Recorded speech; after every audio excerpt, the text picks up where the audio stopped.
Tēnā koto katoa, and hello everybody. Welcome to the Lentil Intervention podcast. My name is Ben Adelberg and I'm coming to you from Tamaki Makaurau, Auckland.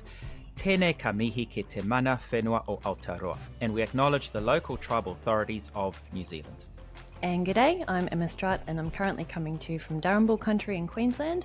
Before we dive into our conversation today, I'd like to acknowledge the traditional custodians of country throughout Australia and their connections to land, sea and community. And finally, if you enjoyed this potty, please subscribe, like, share or comment on our social media and consider buying us a coffee if you'd like to help support our work. Now on with the show. Here we are, closing out another year, the end of our fourth season. We kicked off this season with world-renowned nutrition expert Dr. Michael Greger. And whilst we had other amazing health experts on the show, our general theme for the year was on degrowth. Definitely our top 5, top 6 most popular downloaded episodes were on the theme of degrowth. A lot has happened this year. A severe tropical cyclone, Gabrielle, that devastated parts of New Zealand's North Island earlier this year in February. And right now, Australia's fire season kicking off even earlier, more severe, and that's following their warmest winter on record. We've also had a very recent change of government here in New Zealand, which already is undoing a lot of policies that, whether they were strong or not, but regardless, policies that were there to start taking on climate change, they're undoing that, which aligns well with Australia's lack of inaction this year. So a lot happening, a lot not happening. And of course, not forgetting that as we record this today, the UN COP28 Climate Summit in Dubai starts today.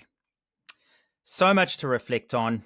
But more importantly, how do we as individuals and collectively as a community react to all this and somehow look forward to 2024? That's right. So given that it's our final episode for 2023, we thought it was only fitting to invite back one of our most popular guests ever and great friend of the show, Dr. Mike Joy. If that name is new to you, firstly, what have you been doing? Why haven't you been listening to us? But Mike is an award-winning freshwater ecologist and science communicator, currently serving as the Morgan Foundation Senior Research Fellow in Freshwater Ecology and Environmental Science at Victoria University of Wellington. So, Mike, welcome back to the show. You've had a really big year this year, so we're looking forward to catching up. Great, thanks. Thanks Emma and Ben. Thanks for having me back again. Yep, it's been a lot happening and quite a depressing sort of last few weeks with the new government that kind of looks like they're going to undo everything that we've been putting together for the last 20 years. So it's kind of a tough time, you know. Well, we'll unpack that a little bit. But you yourself you've had quite a year yourself. Funding cut, almost out of a job for a bit, but back in it. But also, not all depressing. You've just won an award, the Callaghan Medal for outstanding contribution to science communication at the Royal Society New Zealand 2023 Research Honours. So significant that for the second time in your life, you had to wear a tie. This is big news. Yeah, it was the last time I wore one was the Royal Society award that I got in 2013. So 10 years earlier, I got the Fleming Award that's given out every 3 years. And that involved a tour of New Zealand, you know, talking at the Royal Societies. There's a whole lot of them at different places around New Zealand. But yep, no, that was great, really nice, and it was a lot of fun because we were at Government House, and we were almost undone by this new government too, because the new government has to be sworn in by the Governor General Cindy Kero, who was hosting our do. And so nobody knew when this government was going to form. And so we got, you know, it was months in the preparation. And then we got told at the last minute, well, we might have to just cut it down to 40 minutes instead of 2 hours and stick it in a side room and nobody can come along kind of thing, because we just don't know when this government's going to form. And, you know, the Governor General will have to stop what she's doing. But luckily they didn't decide at time and we managed to get our full ceremony. So it was a lot of fun. It was nice. So we've got a few audience questions to run through later in the show today regarding how to be an effective climate advocate in 2024. But before we do that, let's just maybe take a look back on the year that was and talk to some projections in regards to the climate science. Of course, we'll be touching on degrowth as well and the current state of freshwater in New Zealand, because we always know that's an ongoing concern. But if you were to sit here and write up our report card for the year that's been, how do you think our corner of the world would have gone in terms of climate action? Do we get an F? Yeah, we get an F. But what we get an A for deluding ourselves. That seems to be the big business. Offsetting. I've just written an article in The Conversation about just the how the self-delusion of believing that we can mitigate fossil carbon in the current carbon cycle. That the whole idea that we can plant our way out of this problem. It's just an incredible delusion that we. I was become aware of a couple of things, because also in the freshwater space we delude ourselves with this thing called nitrogen toxicity that the government invented. That's a non-existent problem that enables more nitrogen to be released into waterways. And I'm really, I don't know what it is, shocked, but I talk to people in the industry and scientists and experts and people in the policy area, and they go, "Oh yeah, we know that." You talk to the climate people and I talk about, offsetting being a complete have, and they go, yeah, we know that. And so they know it, and yet they go to work every day and report on it and work on it like it's a real thing. And so it's really concerning that, people in the know it. I think obviously, given the result of the election, the voting public have no idea. But there's we kind of play these games, and I'm starting to become, I'm becoming more and more aware of the human factor, of human psychology, and how we will just, we can see with our eyes that the emperor has no clothes, but we just go along with it because that's what everyone else is doing, and it's weird. It's surreal watching it, and I don't know what the answer is to it. But yeah, we are very we don't want to change. We want to believe that we can carry on living like we do, and it's that realization that's sort of troubling to watch from the sidelines. Yeah. So maybe let's just follow on with your conversation article, because that was really fantastic. We're going to link that in the show notes.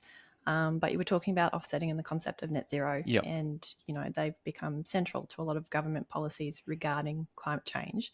But if you sit down and you have a proper think about the carbon cycle, or consider the logistics of the offsetting, or even take a look at some of the calculations that you mentioned in that article, the problems with this approach become glaringly obvious.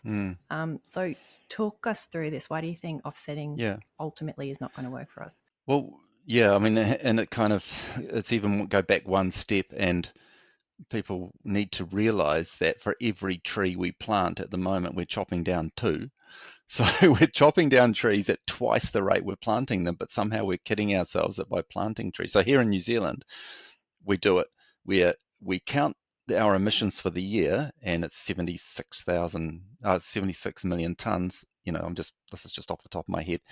And about 20% of that, we just say, oh, we don't have to worry about that because we've planted trees that will capture carbon equivalent to about 20% of that amount. So therefore, we talk about net emissions.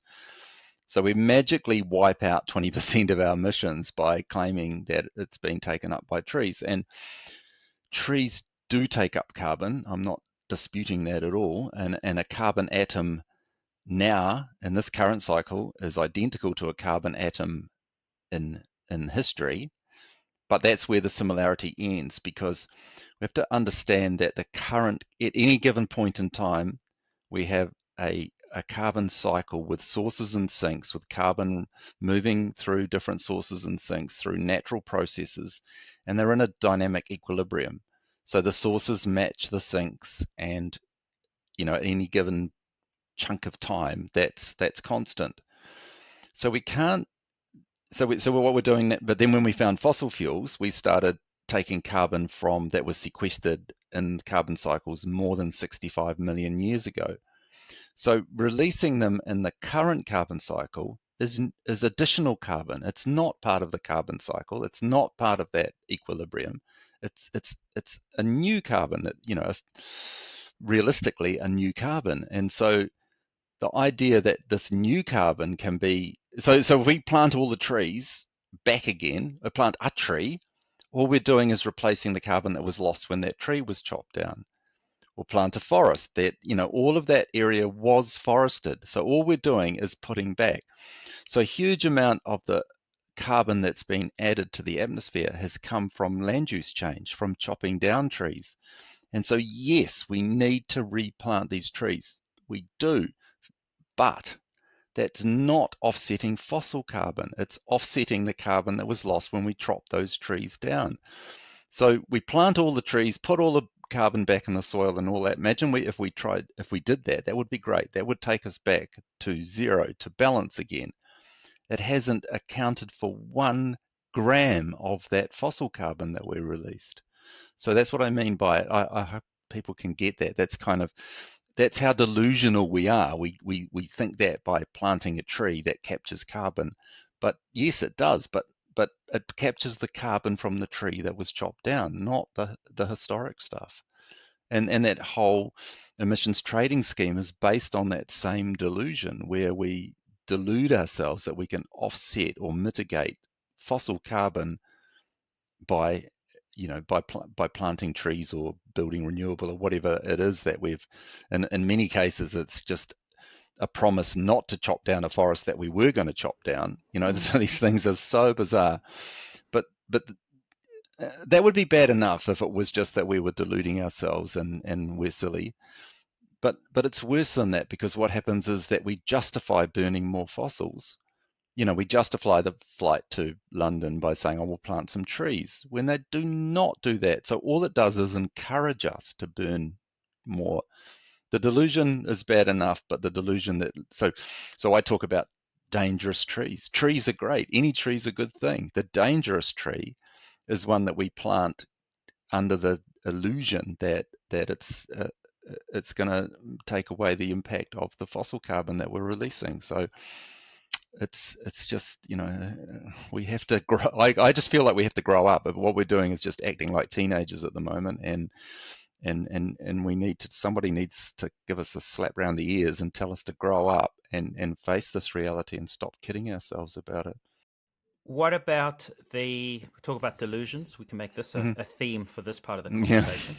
Yeah. So next point, what about the delusion that, but we're working on technology that will sequester the carbon? Because that's a growing belief as well, that there's people out there, they're working on these technologies, and it'll somehow quickly absorb what we've done for the last few years. So it's okay because it'll make up for it.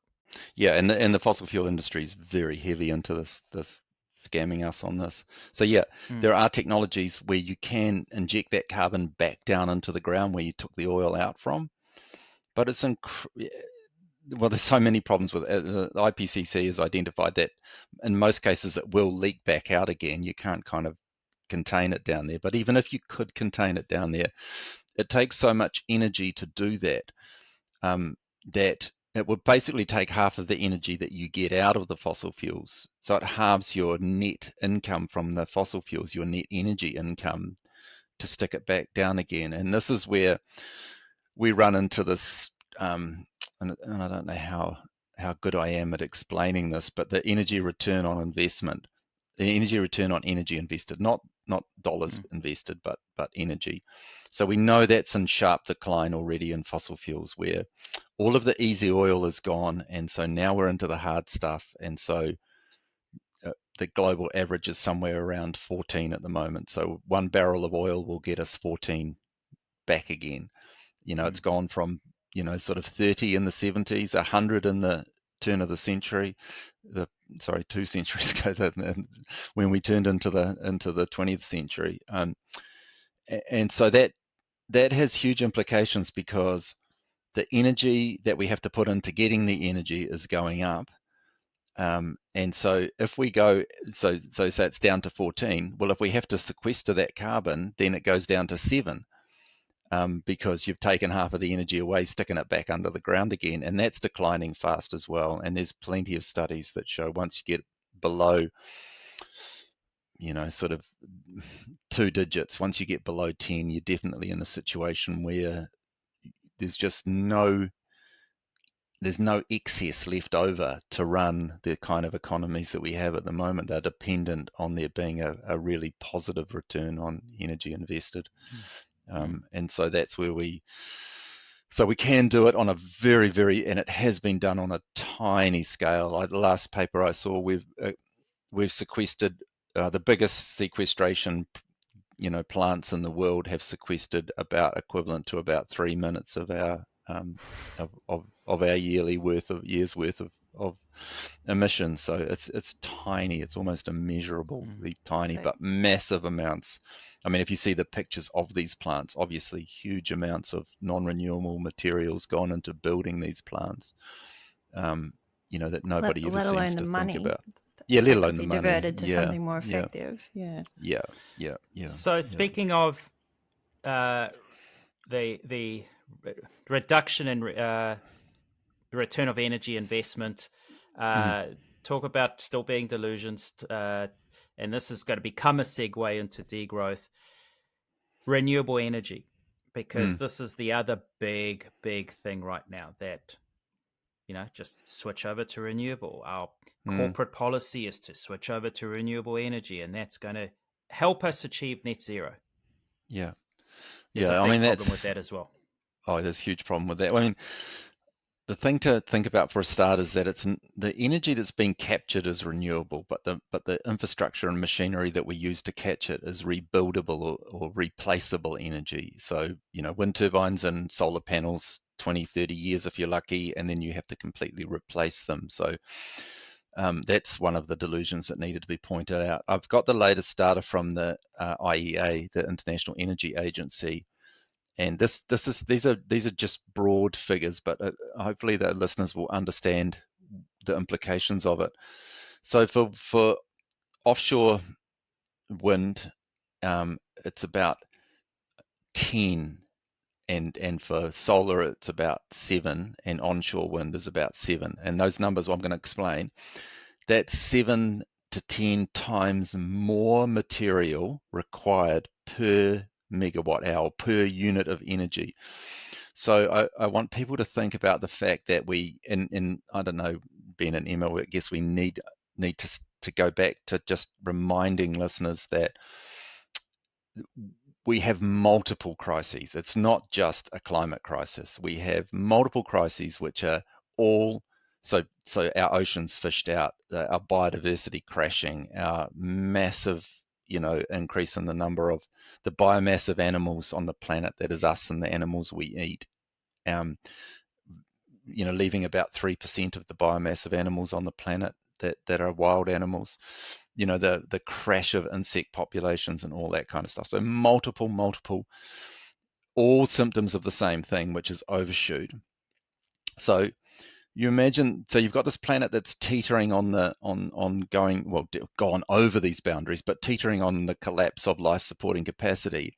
And then somehow we think that we're going to replace all of that energy with these new systems that require 7 to 10 times more material to be dug up and processed and carted around the world to build these things. That's another utter delusion, just carrying on as we are would push us over the limits, let alone multiplying that by 7 to 10 times. And so that's where we get into this, the amount of material, and I use copper as a good example to sort of explain the realities of that. We just had proposal. I don't know if you saw it, Emma, over there, but Ben, I'm sure you have the proposal for offshore wind turbines off Taranaki. There's a plan to put 54 of these offshore wind turbines. Yeah. Just as an example, and just to take one metal that's involved in that, and that's copper.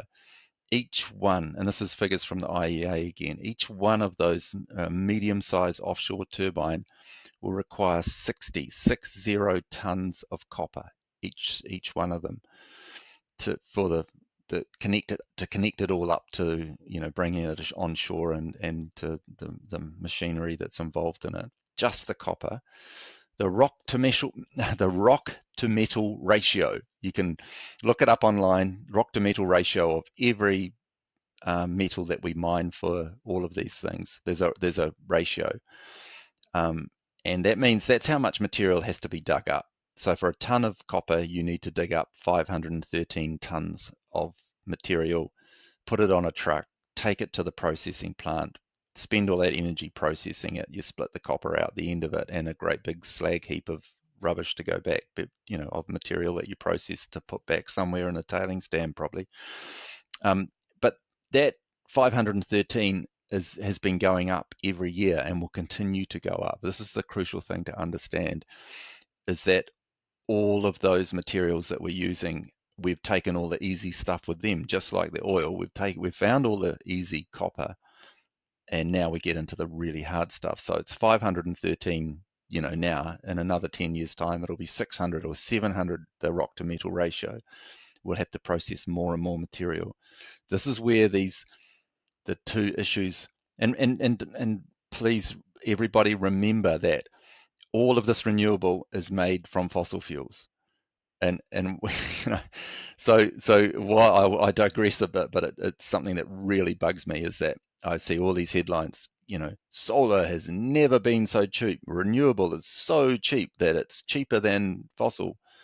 Yeah, it's cheap because it's made from fossil fuels, and fossil fuels are stupidly cheap. We're not paying anywhere near what we should be, for fossil fuels.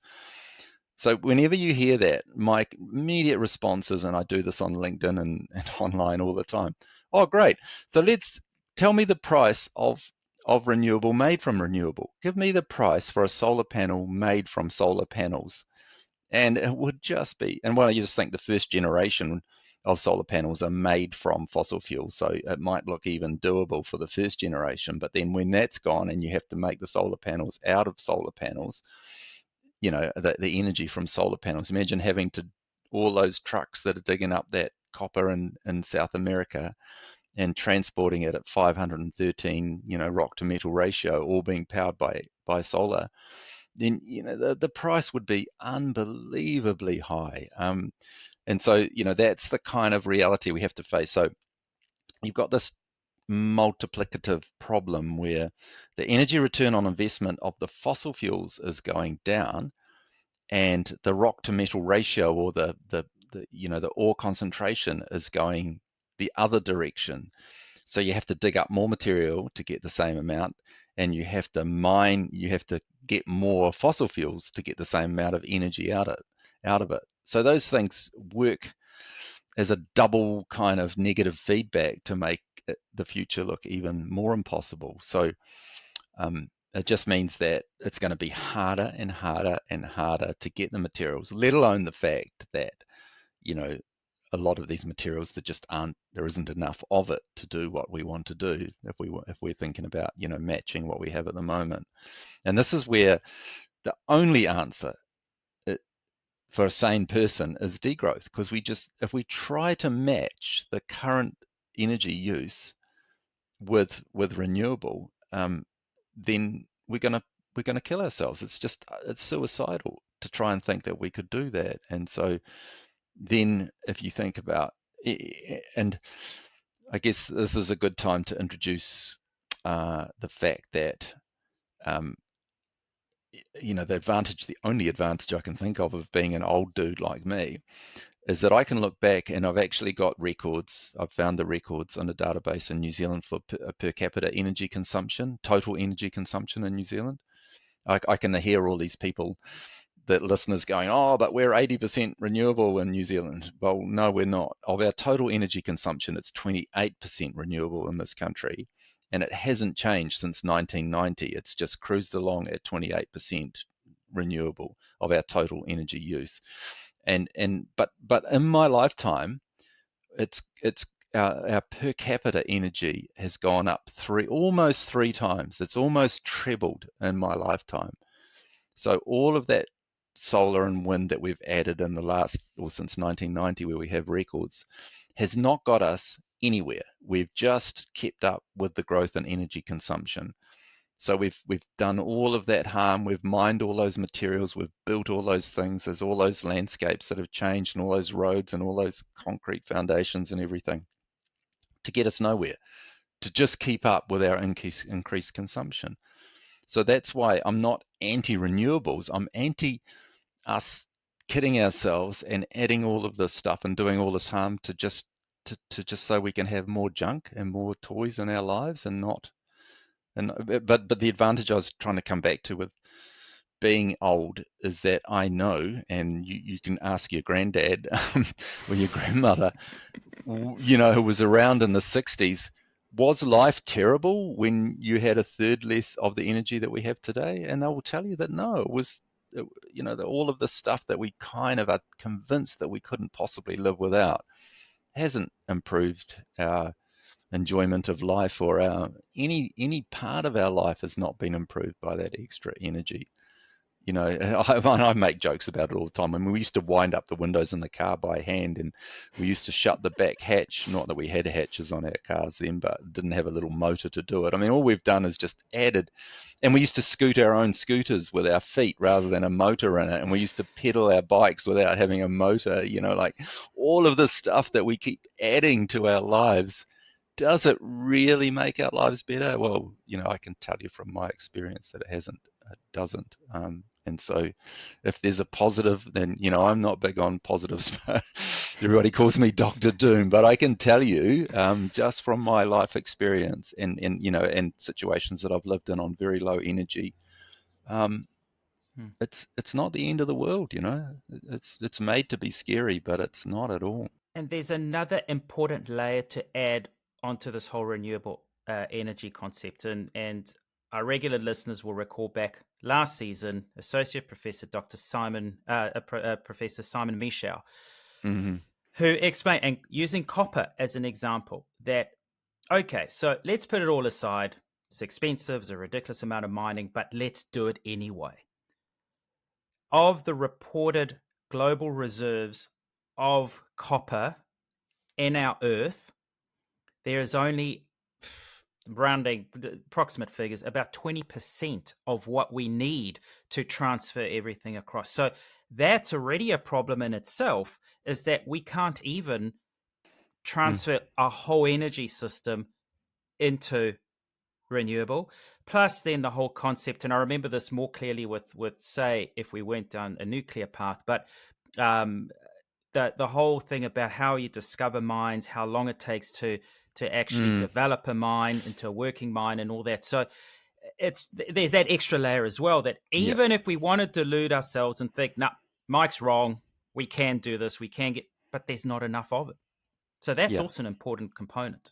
And there's also the land area required. I mean, there's a great study, and I can give you the links to this to share with listeners. But the author's actually died, unfortunately, in the meantime. But there was a great study that he did in the United Kingdom. Well, he did the whole world, but a whole bunch of countries. But just to really simplify it, if you take the energy consumption of any country and then calculate it by the land area, you get watts. So that's the flow of electricity per area of land, right? So he did it for the United Kingdom. That was 10 years ago, but that would not have changed much in that time. 1.25 watts per square meter was what. There's lots of watts going on here, but that's a flow of energy, right? You convert everything to electricity and then make it a flow, and it's 1.25 watts per square meter for the United Kingdom. He then did the big calculation of wind, solar, hydro, and biofuels. So the best of everything, mapped out the whole country, and he did it for a whole bunch of countries using GIS, so the difference in height, so ignoring the fact that cities are there and all of that stuff, just assuming that you had the whole landscape to do what you wanted with it, the best mix of renewables, and what you came out with was 1.25 watts per meter squared. So for every square meter of land, the best you could produce from renewable energy for that latitude was 1.25 watts. So they match each other. In other words, you would need to cover every square centimetre of United Kingdom would have to be covered in hydro, wind, biofuel, or solar to be able to power the United Kingdom. And he put it across. So for the United States, it would be half of the continental United States would be used up. So this is all your cropland, all of your, the land that you would, you'd be able to double up on some things, but Singapore, you would need 60 Singapores to power Singapore. That's the land area that you would need to be able to power it. So that's that kind of reality check, because that's what you would need to do that, because people will say, oh, but you could just, you can grow all these biofuels. But no, we're using all the land that's available to feed ourselves at the moment, and we could certainly do better getting rid of a bunch of animals. But all of these things overlap in their requirements, and plus then you're going to have to dig up half of this area to find these materials to do it as well. So all of these things, and you get this situation where people, who are proponents of these things, kind of, put the shutters up, and they just look at their area of expertise and don't pull together all of these other realities, these competing land uses, because there's other guys over here, they're going, oh, we're going to plant it all in trees because that's where we're going to offset all this carbon. So all of these people in their little silos thinking that there's just this massive amount of land left to do all the things that we're going to magically do, without, checking in with each other that, oh no, we want all that land to plant our trees. Oh no, we want that land because that's where we're going to put our solar panels. No, we're going to plant our biofuel crops there so we can keep flying jets around. So there's just, and it's frustrating because, these are good people mostly, and they believe in what, their hearts are in the right places. They're just not stepping back and looking at the bigger picture. They're getting caught up in their little world of expertise, and it's a problem where we don't have this cross-disciplinary, very few people that look across these things, that see all of this and then realize how impossible it is. So do you think it is just a lack of, systems thinking within government to stop these policymakers from having a look at the actual facts and figures, and we're just continuing to delude ourselves if we're not really addressing the logistics around this? Oh no, we just saw what happened here with our recent elections. You talk, if you were to talk any of this stuff, you would be voted out by lunchtime tomorrow. Who gets voted in is the people that completely ignore this reality and just talk about cost of living, or let's make New Zealand great again, or some stupid thing like that. So so politicians can't, even if they understood it, they can't talk about this stuff because no one wants to hear it. And we have a popularity voting system, or actually in our country, and it'd be great if you get someone on to talk about this, but buying votes, about seats per dollar spent on campaigning and that kind of thing. It's so blatantly clear that the more money you have, the more. Yeah, Juice. Yeah. That's God. I wish they'd come over here and do one over here, because it's just prime for it. But I suspect that it's very similar in this country. I think Australia and New Zealand are quite different electoral systems, but at the heart of it, it's pretty similar. Yeah. Look at some of the changes already coming through. Seabed mining about to be approved. Yep. I think in Taranaki as well, of all places. Yeah. And again, that'll be another classic of, we're going to seabed mine and we're going to build all these wind turbines. I don't think those two things go together. Well, I mean, in the freshwater space, they're going to chuck out the National Policy Statement. They're going to chuck out the Natural Built Environments Act. Well, this is what they're saying. I mean, I just don't think. And bring back smoking. Yeah. That's you can make a whole. Yeah, we can fund all these tax cuts by clearly just the idiocy of when you add in, and a few people have done this already. The health costs of that would far outweigh any of those so-called returns that you'll get from that. And that's the same with so many of these environmental things. Not costing in those externalities of it, and just how much it will cost us in the long run. with its short-term Mm. kind of gain. There's just as an aside, I was at a meeting. I got asked to talk at a meeting in the Wairarapa. There's plans for a big solar farm. So it looks like these international countries, and I think BlackRock's behind this as well. And we saw this happen with wind, is that you have a completely deregulated country of people that are a bit dim, New Zealand, and they haven't got regulations because they've never had big solar come along. So these big international companies go, oh, let's get in there now before they regulate this, and we can really make a killing on this stuff. And so that's another big worry. I think there's plans for some big ones in Northland. They might even be underway, but they're big plans for massive ones in the Wairarapa as well. And I think Waikato as well was one in the news a couple of weeks ago. It could be, yeah. And so it's and when we talked about wind, for this plans for this offshore thing, there's currently consented, I can't remember, some incredible number of wind farms, on land wind farms are already consented, but nobody's building them because there's just not the market for the electricity.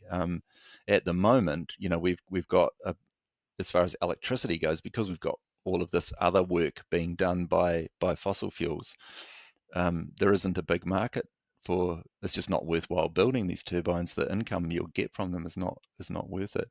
And I suspect, and I can't prove it, but I suspect with these solar farms, what they're banking on is that they'll get paid through offset schemes from other countries.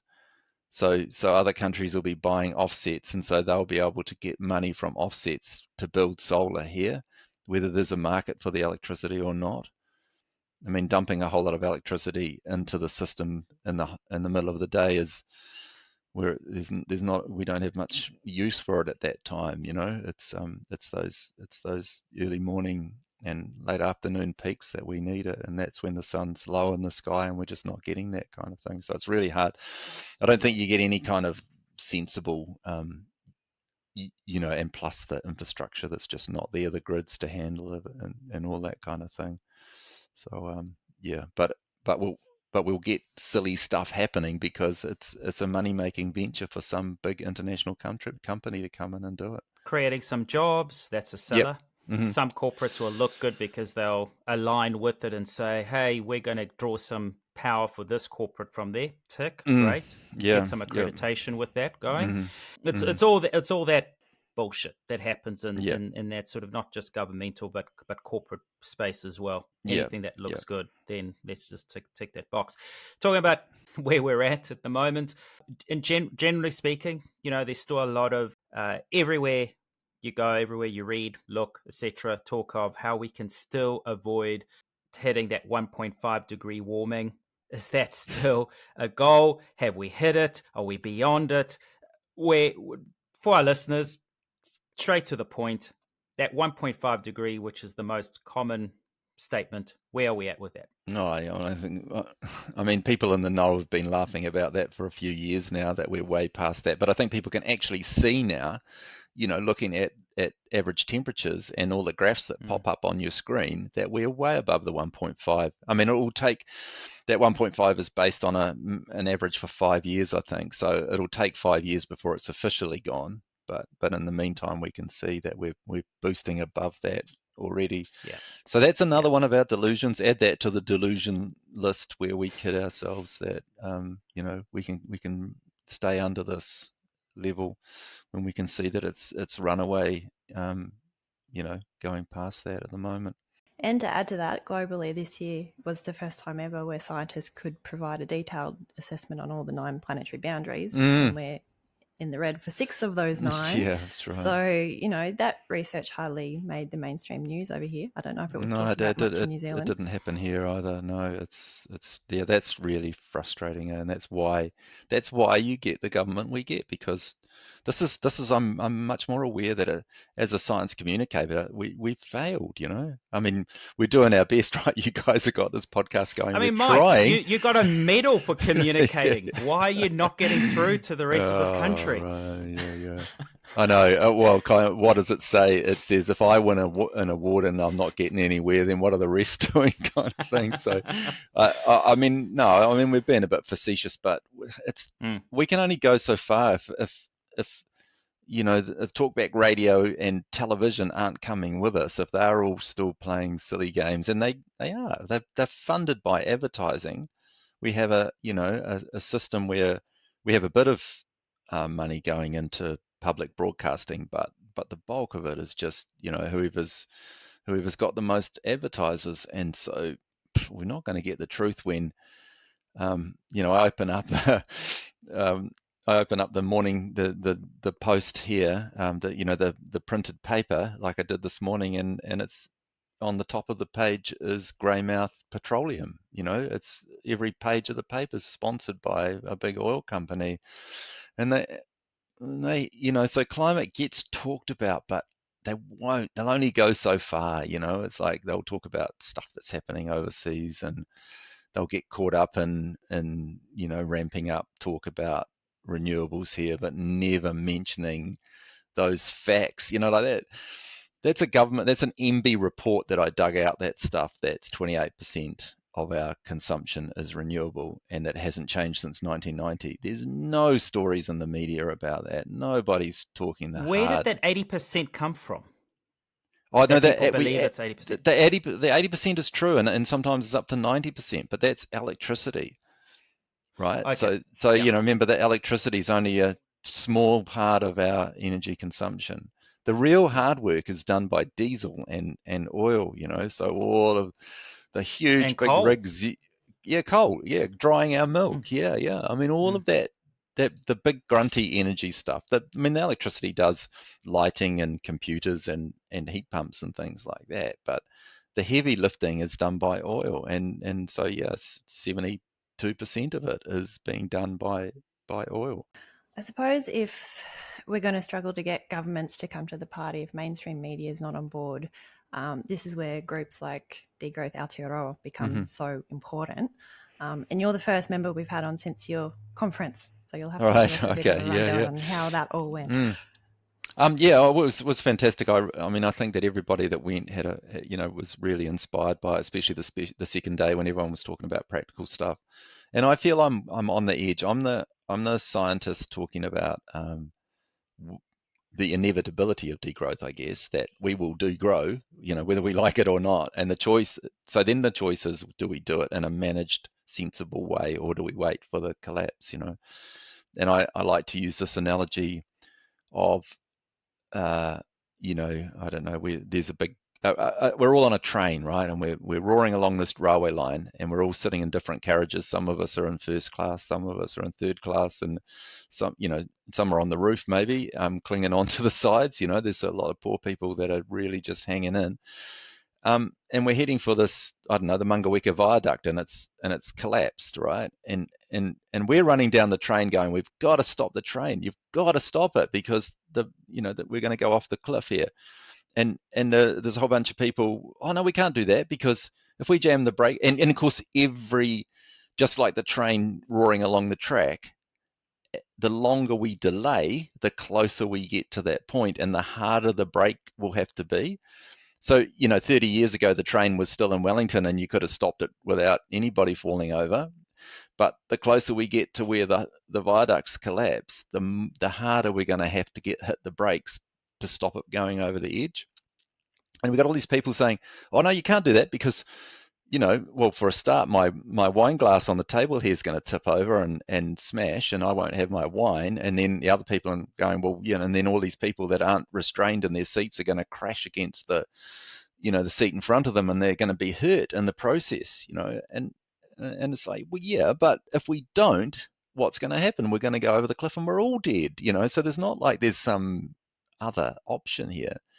And so that's the kind of, because that's the argument you hear all the time, or, oh no, you degrowthers, what will happen to all these poor people, they won't have food and they won't have this and they won't have that. Well, then, yeah, but if we don't do, there's inequity is a huge part of this. But if we don't do it, there's no magic savior here. We have to stop. First question from our listeners, Mm-hmm. since we're talking about degrowth, and I'm not quite sure of the background of it, but I suspect where it's coming from. The question is, it's from Brad. Your thoughts on changing degrowth to beyond growth? Well, I mean, I think that we're pretty clear that we degrow to a point where we just have a stable, and then that's beyond growth. We don't grow, we don't get bigger, we don't get smaller. We find this place where we can be sustainable. It's not like it has to keep going down and down and down forever. It goes down and then it flattens. But the semantics of wording are kind of frustrating because degrowth's a bad word because it has negative connotations or whatever. I don't know. It's it's in the eye of the beholder, isn't it? It has different meanings to different people. To me, the word brings more urgency because it's like you said, the train is not still in the station in Wellington. That let's jazz up the word and make it pretty. It's freaking urgent, and if we don't act yesterday, we're off this precipice. So it kind of brings that urgency, but at the same time, it's understanding what degrowth actually means, and there is that perception that degrowth does have that negative connotation because you're already starting with a negative word, degrowth. But the reality is, and you touched on an important component, and we had a conversation on this earlier in the season about inequalities, and that actually it does address it. This is part of the whole point. It's not just stopping where we are. The rich stay rich, the poor stay poor. It's also addressing that whole balance. Oh, yeah, so for sure. There's a whole lot to it. And I don't know if I talked about this before, but I quickly found that I did the sums, and half of New Zealanders, and I don't know the numbers for Aussie, I could probably find it, but half of New Zealanders, the upper half of, so split in the middle of income in New Zealand, half of New Zealanders are in the top 10% globally of wealth, responsible for, more than half of the greenhouse gas emissions and consumption. 10% of New Zealanders are in the top 1% globally. So we're a wealthy country, and people, I think there's this tendency to go, oh, it's the 1%. I see a lot of this stuff about, private jets and all that kind of thing. And I'm not saying that's not true or anything like that, but I do think we need to look around and realize that we are in that group. It's not some rich people somewhere else. It's us. I suspect a lot of your listeners will be in that 50%, who are the 10%. Well, look at our overshoot global days. 10%. Yeah. Overshoot day, our overshoot for days. New Zealand's what? April and Australia's... April 19th. Yeah, where was Aussie? I think was it before or after that? They March. A little bit before. Yeah, but before, I know we're in it. The two of us are in amongst the. Yeah. We're in the bad. Well, we're in the bad lot. And this was a, and I can't remember if I've talked about it before, but it was a kind of a weird realization for myself that, looking at renewable energy or the energy options for the future, and I thought, one day I asked myself the question, so, okay, say tomorrow, this magic that people talk about, whether it's, nuclear fission or, some magic energy source turned up tomorrow that had no implications whatsoever environmentally, it had no carbon involved in it, and we had cheap or free energy forever. Would that be a good thing? And when I asked myself that and looked around, I realized no.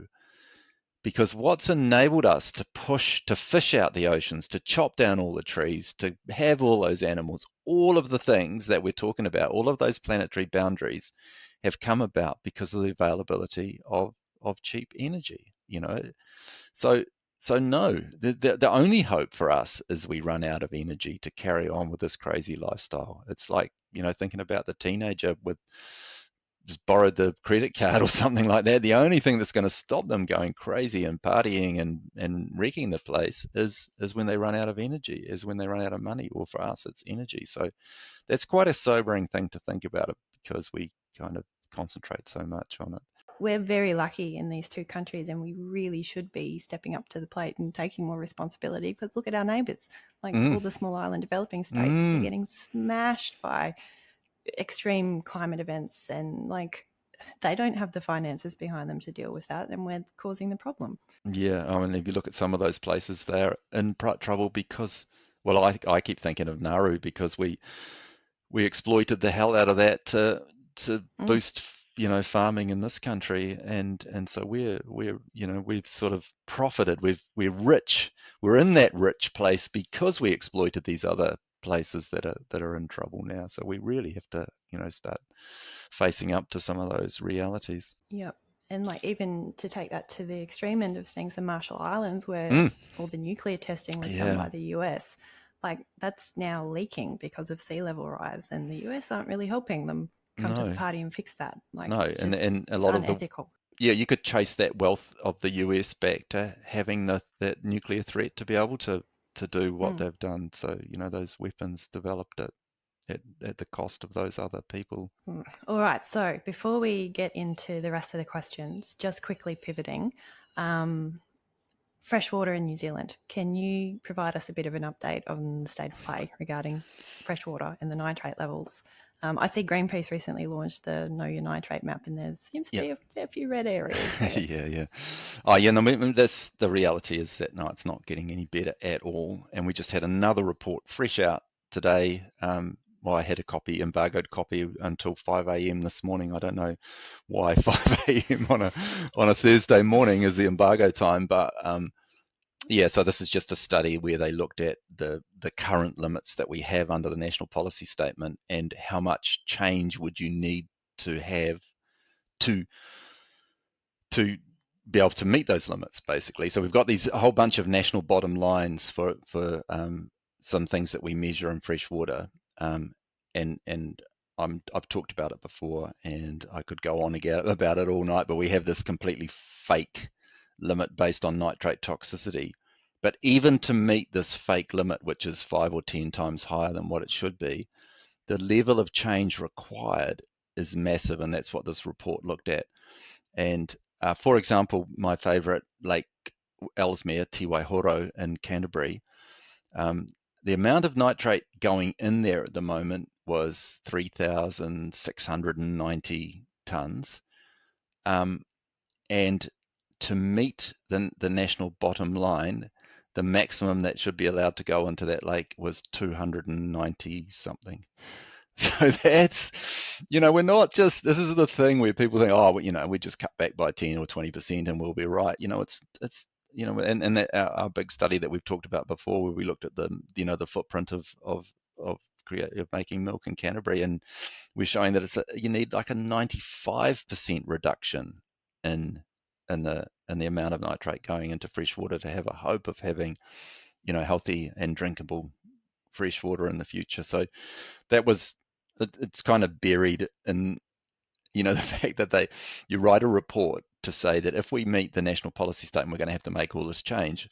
It actually just feeds into this government going, well, the obvious answer is we get rid of the national policy statement because clearly it's going to mean farming's going to have to be reduced. So it's almost, we're in this limbo now of we don't want to give them any more ammunition because they'll just cut even more of this legislation. Maybe we're better just keeping quiet about it in the meantime. And that's where it's right at the time when we needed to put the brakes on, and then more and more science is coming in to show that at exactly the same time they're going to throw it out according to their plans.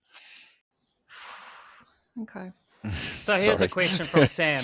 How do you stay positive in the face of this climate catastrophe? And let's just change the word to climate, or actually just put a strike through it. Catastrophe. Yeah. Effectively. No, that's for sure. Yeah. I get asked this a lot. I don't know. You're still smiling. We're still cracking jokes. I mean, yeah. I know, but it's actually really bizarre because my, fresh water used to be the thing that got me so head up, and that was, driving me so batty trying to do something about fresh water and the way we've trashed fresh water. But it kind of, in a way, this is really bizarre, but the rest of the crises have put fresh water into, it's not quite so bad because we have all this other stuff. We still have water, right? Yeah. So it's like, I mean, it's bizarre, but that's kind of the strange place. But look, The only way I get through it, and I suspect it's the same for you guys, because this podcast is your action. Like, this is our way of doing something, and as long as you're doing something, then you can say positive, because you're creating hope by trying to get the word out there to try and get that change to happen.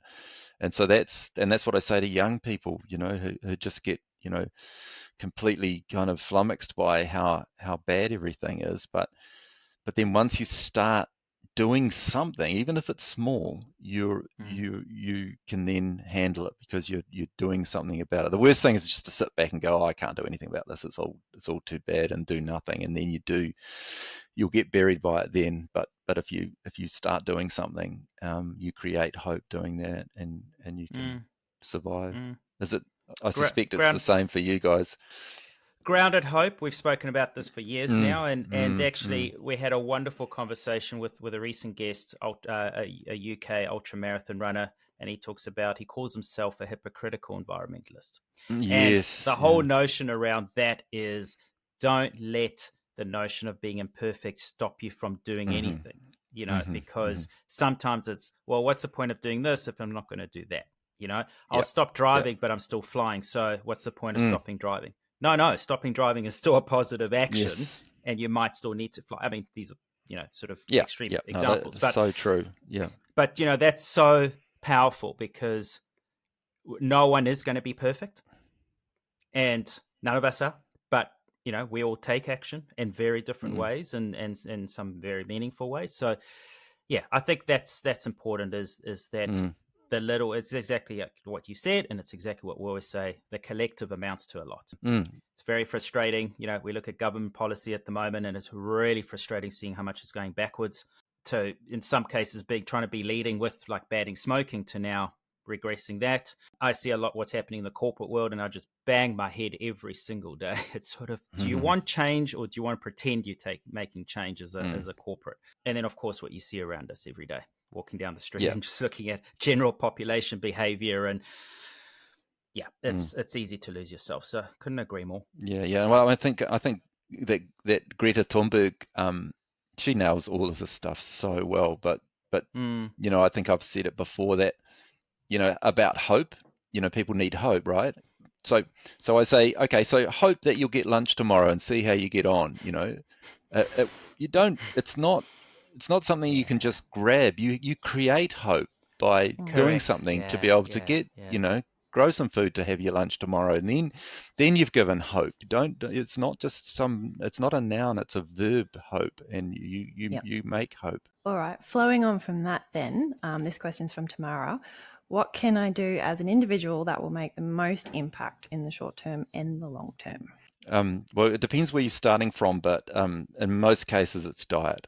So getting, as much as possible, removing meat from your diet, especially, beef and ruminant meat. And, in most cases, but if you're already there, then you have to move on to something else. It's so there's no kind of one answer, but in many cases, diet is a really good place to start, and then think about all of the other things in your life that consume, energy. I'm going to ask a controversial question, because I've put this out there, and maybe my words could have been, chosen a little bit more carefully. But the question is, are you an environmentalist if you eat meat? I mean, it's flipping it around. It's a very generic question, and it's very direct, and it can piss a lot of people off. Yeah. And, now I thought, well, maybe it should be reducing or sort of prettying it up. But am I contradicting myself with the whole being imperfect? No, it's just, as well. But the food system is a big contributing factor, isn't it? I mean, that's the reality. Well, I would say, are you an environmentalist if you're pro-renewable energy? Are you an the environment movement in New Zealand started with people opposing dams, so you need to be aware.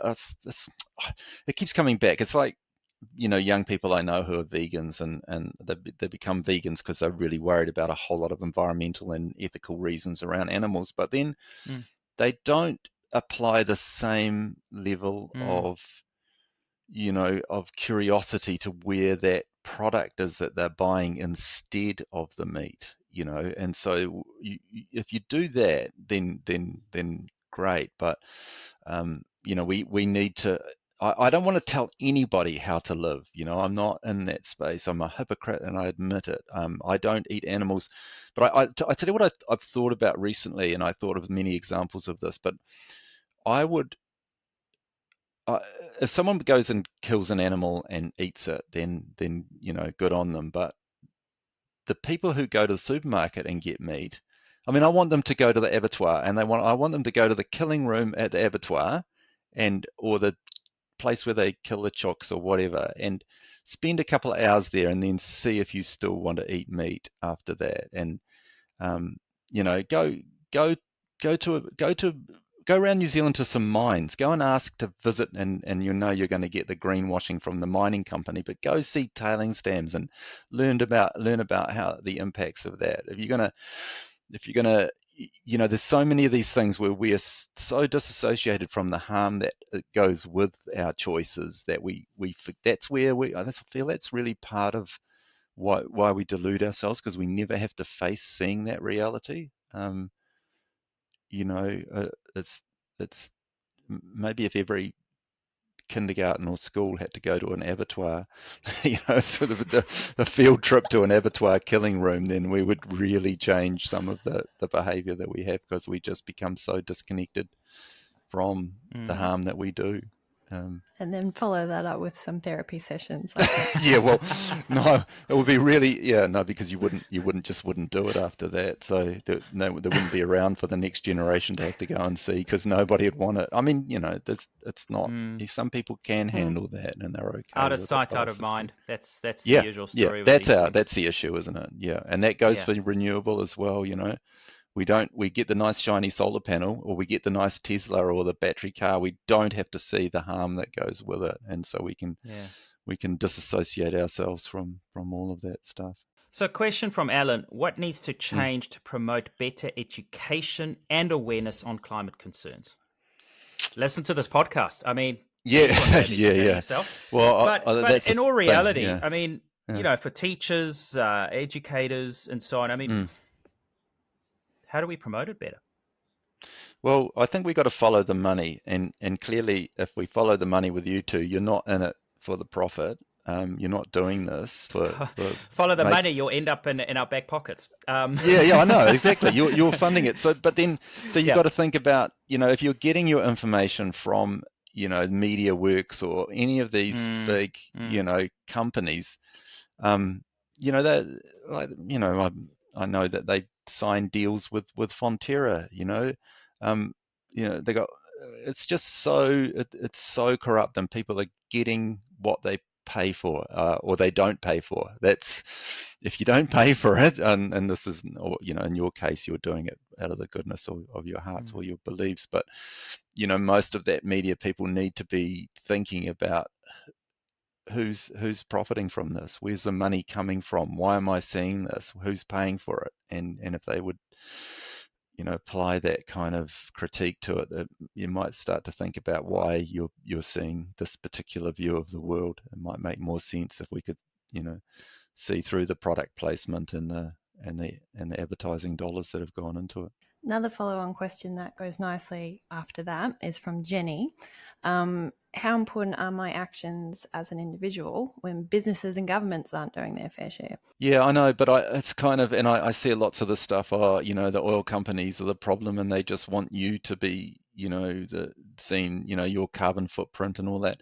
It's got to be both. I mean, the oil companies wouldn't exist if we didn't buy their oil, if we didn't use all the products that come from that oil. So you can't distance yourself from it and say, oh, it's just these 70 companies, when these 70 companies exist because people buy their products.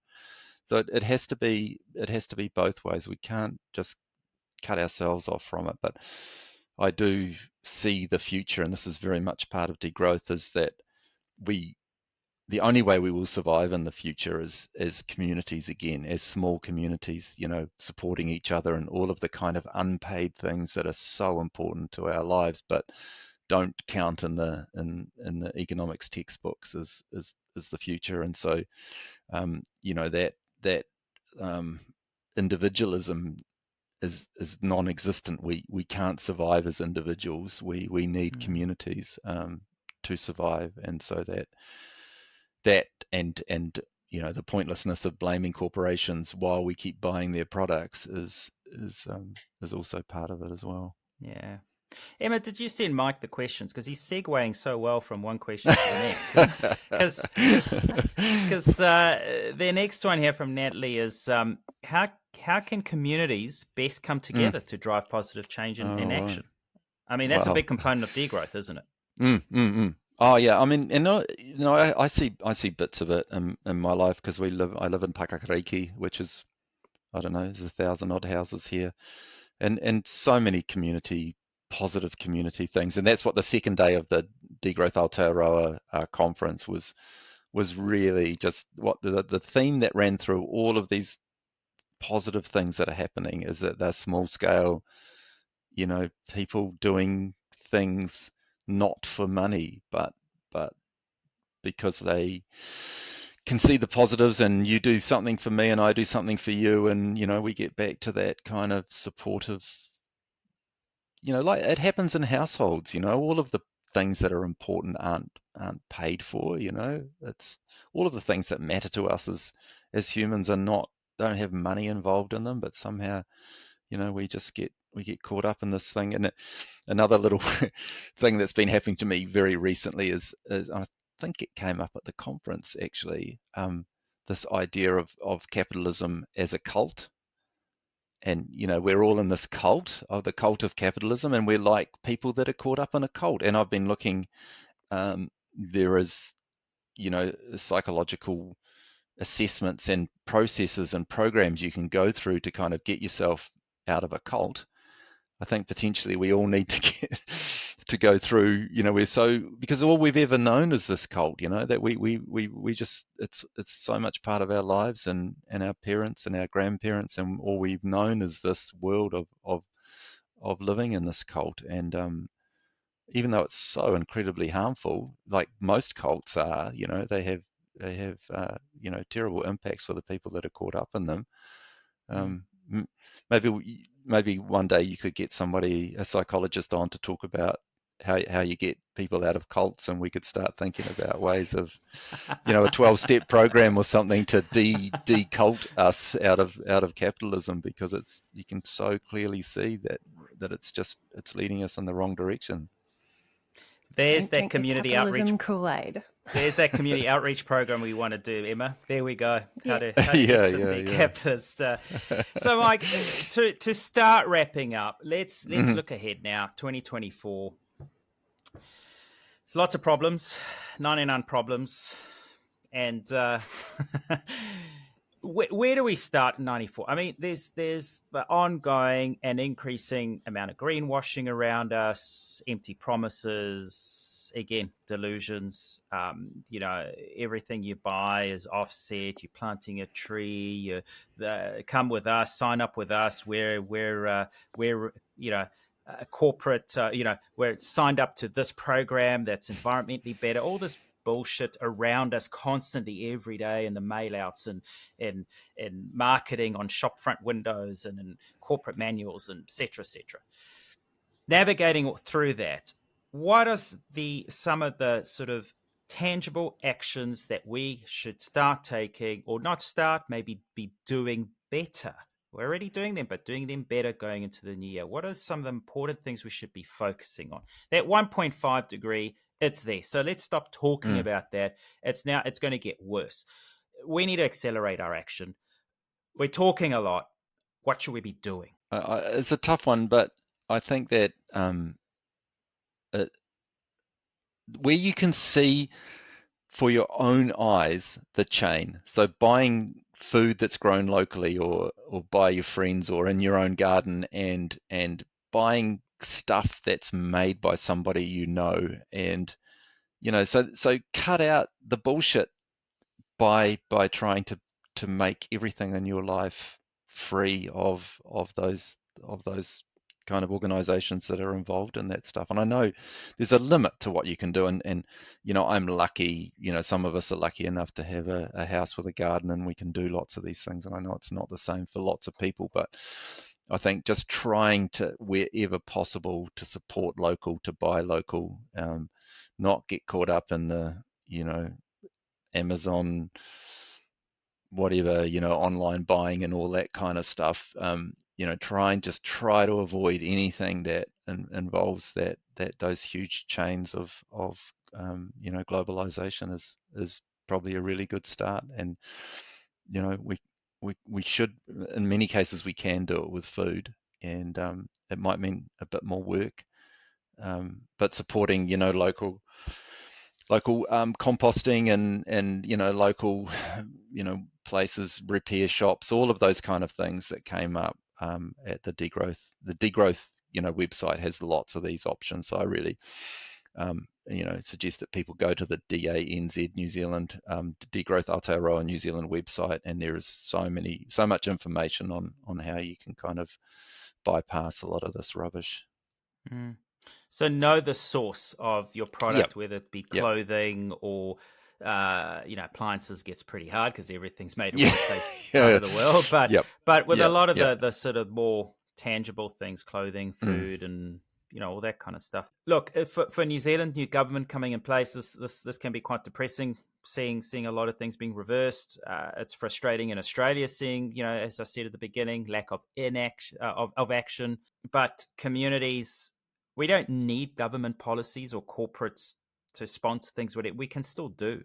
We can still enable change. So there's so many ways you can actually take action. Mm-hmm. We don't need corporate policies. So for our listeners, just if you just look back, just this year's plethora of guests that we've had, there's so much inspiration there. So there's a lot we can be doing, but we need to be doing it.